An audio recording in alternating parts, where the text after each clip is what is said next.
మొదటగా మీ జీవితాలు ఎలా ఉన్నా మీరు అతి సామాన్యమైన జీవితం గడుపుతూ కూడా మీ భార్య బిడ్డల కంటే సినిమా రంగాన్నే మక్కువ చేసుకొని సినిమా రంగమే మా అందరికీ వారదై సారదై మాలో ఎవరికి టాలెంట్ ఉన్నా దాన్ని జనానికి తెలియజేయడానికి కృషి చేస్తూ అహర్నిశలో పనిచేస్తున్న నా పాత్రికేయ మిత్రులందరికీ పాదాభివందనాలు. మీరు చేసే కళామ తల్లి సేవలో మీరు చేసే కష్టంలో మీరు ఫలితం పొంది చాలా తక్కువ, మీరు అనుభవిస్తుంది చాలా తక్కువ. మీ ద్వారా మీరు రాసిన మీ చేతి ద్వారా మీరు రాసి మీ పెన్ను ద్వారా కొన్ని జీవితాలు కొన్ని అద్భుతమైన స్థాయిలోకి తీసుకొచ్చిన మీ అందరికీ మీ రుణం తీర్చుకోలేంది. మీ అందరినీ ప్రతి ఒక్క తెలుగు ఇండస్ట్రీలో ఉన్న ప్రతి ఒక్క టెక్నీషియన్ కానీ ఆర్టిస్ట్ కానీ ప్రతి ఒక్క నిర్మాత కానీ మిమ్మల్ని హృదయంలో పెట్టుకొని చూసుకోవాలి. ఎందుకంటే మిమ్మల్ని ప్రేమించడం తప్ప మీకు మేము ఇచ్చి కొనలేము, మీ అభిమానాన్ని మేము పొందలేము, మీ ఆశీస్సులు తప్ప. మీ అందరికీ ఫస్ట్ ఉదయపూర్వక ధన్యవాదాలు తెలియజేస్తున్నాను. ఎందుకంటే దాదాపు 7 సంవత్సరాల తర్వాత సినిమా రంగం మీడియా ద్వారా రావడం జరిగింది. మీడియా రంగంలో నాకు ఎంతో సన్నిహితులు.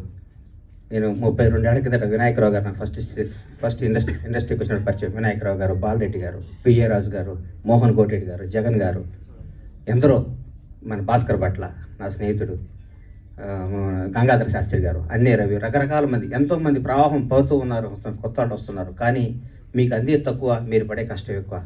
మీ విలువ తీర్చుకోలేంది, మీరు చేసే శ్రమకి వెలకట్లేంది. మీ అందరికీ హృదయపూర్వక ధన్యవాదాలు. గబ్బర్ సింగ్.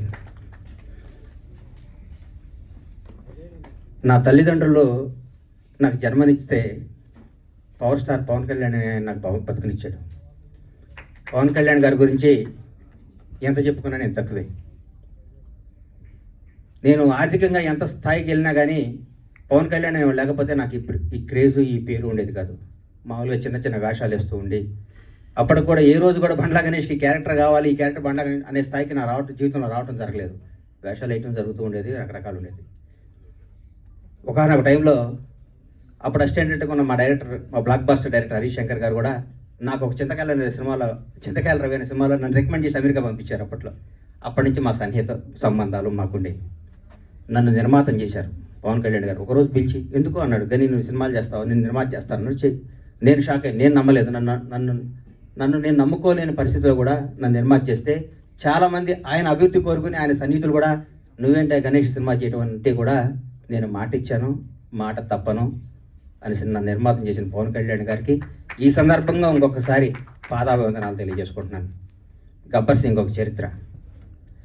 ఈరోజు మార్నింగ్ ఎక్కడో వాకింగ్ చేసి బయటకు వస్తుంటే, ఏందన్నా గబ్బర్ సింగ్ రిలీజు అంటున్నావు, టీవీలో వస్తుంది, గొడవ ఉంది, రెండో రిలీజ్కి ఎంత క్రేజ్ అయిందా అని అడిగాడు ఆయన. నేనన్నా, హిందువులకి భగవద్గీత, ముస్లింలకి ఖురాన్, క్రైస్తవులకి బైబిల్ ఎంత పవిత్రమైందో పవన్ కళ్యాణ్ అభిమానులకు కూడా గబ్బర్ సింగ్ ఎంత పవిత్రమైందిరా బాబు, అది అప్పుడు చిరస్థాయిగా గుండెల్లో ఉండిపోయేది అని చెప్పాను. దాని గురించి మనం ఏం చేయలేం. ఈ సినిమా అణువణువున ఏ బ్రహ్మ ముహూర్తాన భగవంతుడు ఈ ముహూర్తాన్ని క్లాప్ కొట్టించాడో కానీ ఏ బ్రహ్మ ముహూర్తం హరీష్ శంకర్ గురించి చెప్పాలి. హరీష్ శంకర్ కోప్పడేవాడు ఎవడో హానికరదు. కోపం అనేది నీళ్ళపాము లాంటిది, అది కరిచిన ప్రమాదం లేదు. పగ అనేది నాగుపాము లాంటిది, కరిస్తే చచ్చిపోతాం. మేమందరం కోప్పడే బ్యాచ్ అది. మేము ఏదన్నా గబ మాట్లాడుతుంటాం కానీ మేము ఏది మనసులో పెట్టుకోం. మాకు ఆ క్షణం నా పని అయిపోవాలి, ఆ క్షణం అది అయిపోవాలి. అంతేగాని మాకు కోపం, మాకు ఈగోనో, మాకు మాట్లాడటం రాదని మీరు అనుకోవద్దు. మేము చాలా చిన్న స్థాయి నుంచి వచ్చిన వాళ్ళం కాబట్టి, చిన్న కుటుంబాల నుంచి వచ్చిన వాళ్ళం కాబట్టి, ఈ రంగుల ప్రపంచంలో మాకు స్థాయి వచ్చింది కాబట్టి, ఈ రంగుల దాంట్లో మాకు పేరు వచ్చింది.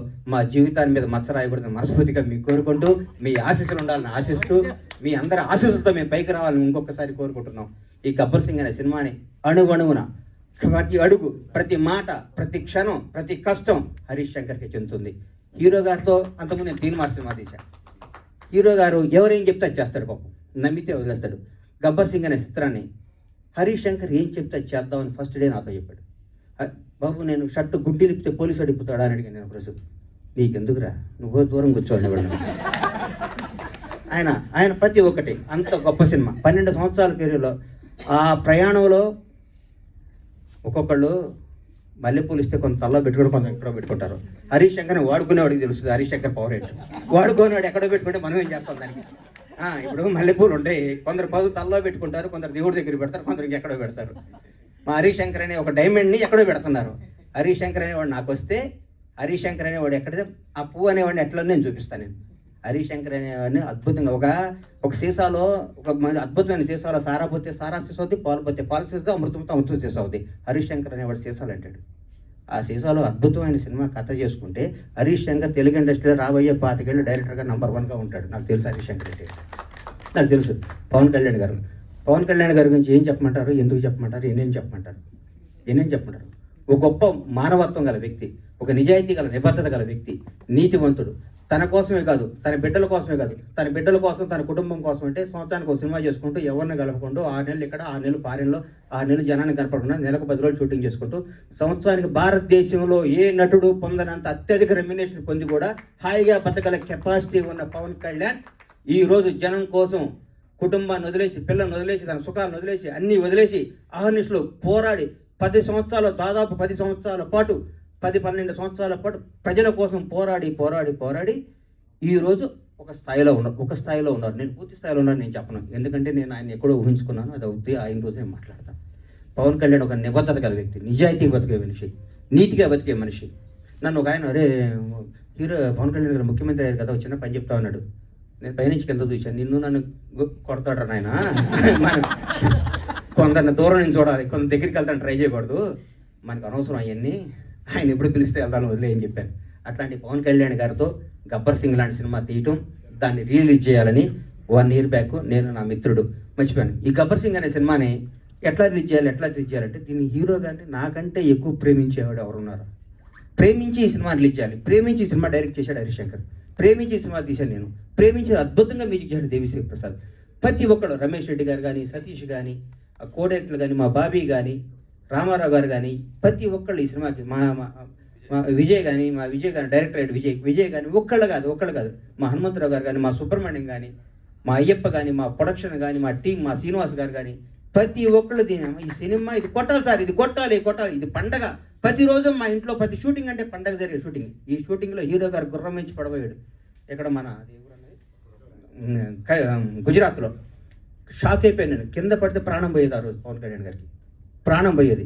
మాకు తెలియదు ఆ గుర్రం మా మాట్లాడదని. డైరెక్టర్ ఉన్నాడు, నేనున్నాను, గుండె ఆగిపోయింది. ఆ రోజు పొరపాటు ఎన్ని ప్రమాదాలు తట్టుకున్నామండి ఈ సినిమాలో, ఎన్ని ప్రమాదాలు. ఎంత కష్టపడ్డాడండి హీరో గారు. డైరెక్టర్ ఏం చెప్తే చేయమన్నాడు, ఏం చెప్తే చేశాడు. ఏం జనం దీనికి బ్రహ్మరథం పట్టారు. పవన్ కళ్యాణ్ కడుపు నిండా ఒకే రోజు బిర్యానీ, చికెన్ బిర్యానీ, మటన్ బిర్యానీ అన్ని కలుపుకొని కడుపు నిండా నిద్రపోయిన ఈ సినిమాని ఈ విధంగా రిలీజ్ చేయటం నా అదృష్టం. మా సత్యనారాయణ గారికి, ఈ సత్యనారాయణ గారిని ఎందుకు ఎన్నుకున్నానంటే, జనసేన నాయకుడు ఆయన. పవన్ కళ్యాణ్ గారిని నాకంటే ఎక్కువ అభిమానించేవాడు, పవన్ కళ్యాణ్ గారిని నాకంటే ఎక్కువ ఉన్నత స్థాయిలో చూడాలని గొడవ కూడా చేసేవాడు. అట్లా టైం చేతిలో ఈ సినిమా పెడితే అద్భుతంగా ఉంటుంది. ఈ సినిమాని ప్రతి ఒక్కరూ ఈ రోజు రిలీజ్ అయిందనే విధంగా చూసే విధంగా ఈ రోజు ఇంత క్రేజ్ రావడం అంటే, గబ్బర్ సింగ్ రిలీజ్ అప్పుడు ఎన్ని ఫోన్లు వస్తాయి, నాకు టికెట్లు అని. నేను థియేటర్లకు ఫోన్ చేసిన టికెట్లు, సార్ ఇది సెకండ్ రిలీజ్ అని మేము ఆన్లైన్ అన్ని పెట్టేస్తే మొత్తం అయిపోయినాయి సార్, మాకే టికెట్లు లేవంటున్నారు వాళ్ళు. నేనేం చెప్పాలి, నాకు అర్థం కావట్లేదు. థియేటర్లు పెంచుతున్నాం, అద్భుతంగా చేస్తున్నాం. ఇది సినిమాని ఇంకొకళ్ళు రిలీజ్ చేయాలంటే కూడా గబ్బర్ సింగ్ అంత కలెక్షన్ రావాలని అనుకొని రిలీజ్ చేసే స్థాయిలో ఉంటుంది ఈ సినిమా రిలీజ్. ఇంకా ఏ సినిమా రిలీజ్ గబ్బర్ సింగ్లా కలెక్ట్ చేస్తండి అని ఏ సినిమా అయినా ఈరోజు తెలుగు సినిమా రంగం, భారతదేశంలో తెలుగు సినిమా రంగం వైపు చూస్తున్నారు. ఒకప్పుడు బాంబే అనేవాడు, తమిళనాడు, చెన్నై ఎట్లా అనేవాడు. ఈరోజు ఇండియన్ మొత్తం, ఒక రాజమౌళి, ఒక సుకుమార్, ఎంతోమంది, ఒక మన నాగశ్విన్, మా అద్భుతమైన డైరెక్టర్లు మన ఇక్కడి నుంచి వెళ్తున్న భారతదేశం మొత్తం తెలుగు వాడిని చూసి తెలుగు నిర్మాత, తెలుగు డైరెక్టర్, తెలుగు యాక్టర్ని గర్వంగా చూస్తున్న స్థాయికి వస్తే, ఈ రంగంలో నేను 7 సంవత్సరాల సినిమా తీయడం చాలా బాధ అనిపిస్తుంది. నేను తప్పు చేశాను, నన్ను క్షమించాలి. నేను సినిమాలు తీస్తా, నేను సినిమాల్లోనే పుట్టాను, సినిమాల్లోనే ఉంటాను. సినిమానే నా వ్యాపకం, సినిమానే నా జీవితం, సినిమానే నా ఆశ. బ్లాక్ బాస్టర్ల సినిమాలు తీస్తా, బ్లాక్ బాస్టర్స్. ఇండస్ట్రీ మొత్తం బండ్లాగానే పరమేశ్వర ప్రొడక్షన్స్ అంటే ఏంటో మళ్ళీ చూపిస్తానికి అదే సంకల్పంతో బతుకుతానని మీ అందరు ఆశీస్సులు కావాలి, మీ అందరు అభిమానం కావాలి, మీ అందరు ప్రోత్సాహం కావాలి. ఎక్కడెక్కడ నేను చిన్న తప్పులు చేస్తే నన్ను క్షమించి నన్ను రెక్టిఫై చేయాలి, కానీ దాన్ని మీరు రాయకూడదు మీరు. అది నా విన్నపం. ఎందుకంటే వీడు దొరికాడని రాస్తారు, అది నా విన్నపం. Thank you. ఈ సినిమాను ఆదరించి మళ్ళీ ఈ సినిమాకి వచ్చే కలెక్షన్స్ బిత్తరపై విధంగా ఉండాలని మనస్ఫూర్తిగా కోరుకుంటూ, ముఖ్యంగా పవర్ స్టార్ అభిమానులకి మనందరికీ నేను చెప్తున్నా, ఇంతకుముందు పవర్ స్టార్ పవన్ కళ్యాణ్ గారు, మనం ఏం చేసినా పవన్ కళ్యాణ్ అభిమాని ఎగిరినా న్యూసే, తగ్గిన న్యూసే.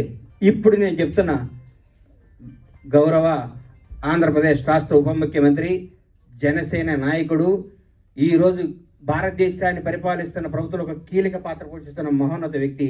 మనం థియేటర్లో చాలామంది థియేటర్లు ఎందుకు ఇవ్వట్లేదు అంటే, బాబోయ్ మీ పవన్ కళ్యాణ్ ఫ్యాన్స్ మా సీట్లు ఎరగొడతారంటున్నారు.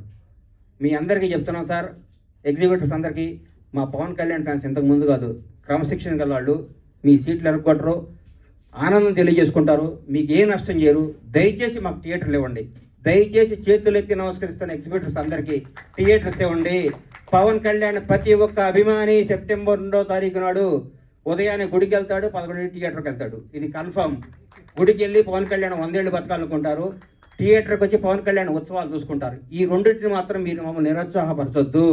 దయచేసి ఆంధ్రప్రదేశ్లో ఉన్న, తెలుగు రాష్ట్రాల్లో ఉన్న ప్రతి ఎగ్జిబిటర్కి చేతులెత్తి నమస్కరిస్తే రిక్వెస్ట్ చేస్తున్న థియేటర్, మీ థియేటర్ పవన్ కళ్యాణ్ ఫ్యాన్స్ తరపున, పవన్ కళ్యాణ్ అభిమానుల తరపున, ఒక అభిమానిగా, పవన్ కళ్యాణ్ భక్తుడుగా నేను మీ అందరికీ మాటిస్తున్నాను. మా వాళ్ళు థియేటర్లు ఎరగొట్టరు, థియేటర్లు ఆగం చేయరు. పవన్ కళ్యాణ్ మనుషులు అండి మేము. మా బాస్ ఇలా ఆంధ్రప్రదేశ్ రాష్ట్ర ఉప ముఖ్యమంత్రి, జనసేన అధ్యక్షుడు, ఇంతకుముందు పవర్ స్టార్ కాదు. మేము మా దేవుడి కోసం మీకు ఏ హాని తలపెట్టం, మేము అభిమానించుకుంటాం. ఈ గబ్బర్ సింగ్ సినిమా తీస్తే మాకు దైవ దర్శనం జరిగినట్టు కాబట్టి మా దైవ దర్శనానికి మీరు ఆటంకం కలిగించొద్దని రిక్వెస్ట్ చేస్తున్నాం. ఈ రోజు ప్రతి ఒక్క కార్యకర్త, తెలుగుదేశం లేదు, బీజేపీ లేదు, ఆంధ్రప్రదేశ్లో ఉన్న జనసేన ప్రతి ఒక్కరు రోజు థియేటర్లో ఉంటాం అంటున్నారు. మీరు థియేటర్లు లేకపోతే ఎట్లా సార్? ఇవ్వండి, దయచేసి ఇవ్వండి, మమ్మల్ని ఎంకరేజ్ చేయండి.